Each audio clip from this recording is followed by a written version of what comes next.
I'm Sean Burning. Our IB topic is animal captivity. Here are some interesting facts. Outraged sick dolphin held in filthy tank. In the San Francisco Zoo on Christmas Day, a mauling tiger killed 17-year-old boy and severely injured 2 men. This has started a debate for whether or not animals should be held in captivity. Once on December 22, 2006, a 350-pound tiger attacked a zookeeper. Luckily, he survived, but this was the first time that this tiger was ever in an attack.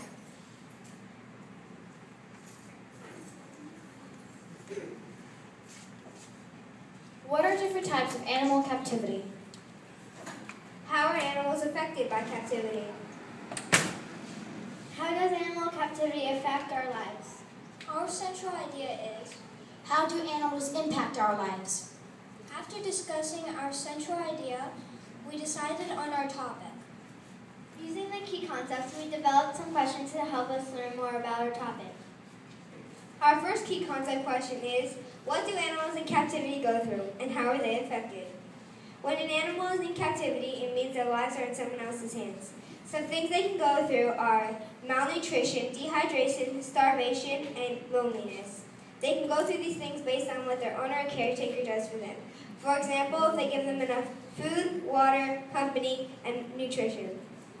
If they do not have enough of these things, it can be dangerous and life-threatening, not only for the animal, but also for the human. It can be dangerous for the human because the animals can lash out in a very violent way and hurt or even kill the owner. It can be even more dangerous for humans if the animal escapes and eventually attacks not only their owner, but the people around them.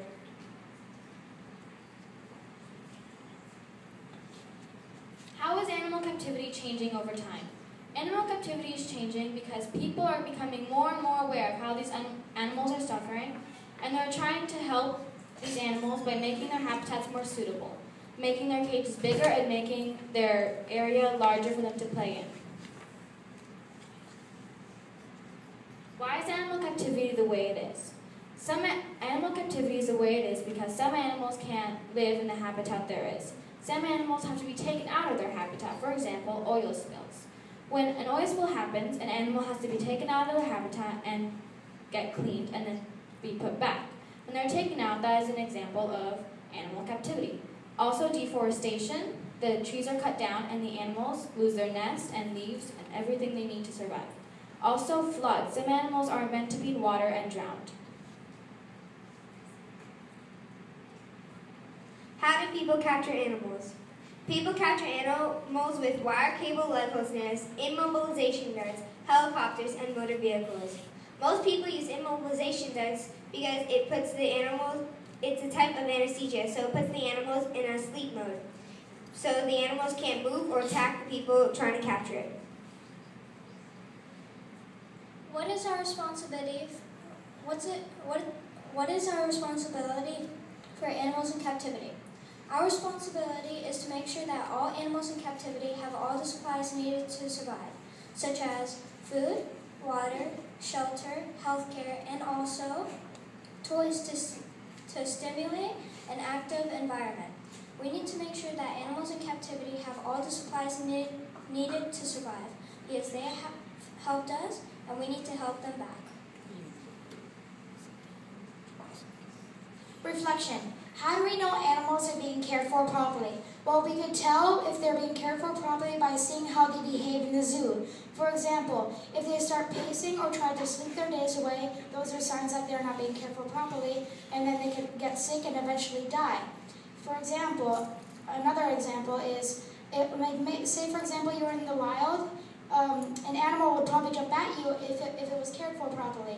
But in the zoo, it doesn't get that much exercise, like not being treated properly, so then it would probably just lay down. Connection. How is animal abuse connected? How is animal captivity connected to animal abuse? Well, animal captivity is a type of animal abuse.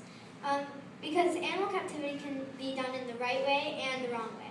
When it's done in the wrong way, that's when it's considered animal abuse. When it's done in the right way when you care for it properly. and if you have given them food, shelter, water, and everything they need to survive.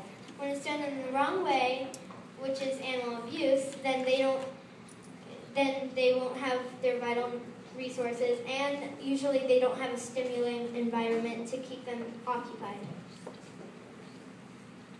Some pros are, zoos says that they are educational, and they give a visual presentation of the animal and how it behaves. So that's why you have class field trips to the zoo. Another pro is that if the animals are in danger, like we mentioned earlier, they can be taken in captivity and making better. Animals don't have to find food, water, and shelter. They're already provided with that. Animals are not in their natural habitat. Animals are not in their natural habitat. Some of their natural habitats are the desert, the jungle, or even the forest. They are taken away from those biomes and put in circuses, zoos, and more. Animals are not treated with proper care. If you go to the zoo, you can see that these animals don't have water. They go through dehydration, malnutrition, and they can get really, really stressed. Some dolphins go in water that's not meant for them. They get held captive in tanks that are too small for them and become deaf. These animals they get stressed, and sometimes they have to give them pills. Also, animals go through dangerous stunts that are really dangerous for them, like in zoos.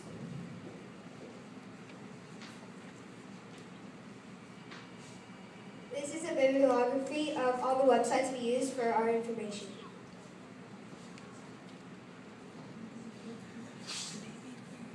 For our action component, we put together a short video. Animal captivity can be good and bad. It also depends on the owner and the situation too. There are three sides to the problem. One side, the other side, and the right side. What do you think about it? Is animal captivity good or bad? Why or why not? Write to us on our website at www.animalcaptivity.com. Write to us and tell us your opinion on the subject. Let's make a difference! For our action component, we put together this short video, and we put it on YouTube to put it out in our community to show people that animal captivity is not always bad. There are pros and cons. It's good if you do it in the right way. And then we also put our interview from Jungle Island. For our interview, we actually interviewed the head veterinarian of Jungle Island, and he told us all about how they care for the animals, and it was actually a very nice place for them, stimulating environment, and he told us all about how they are cared for and things like that. Thanks for watching.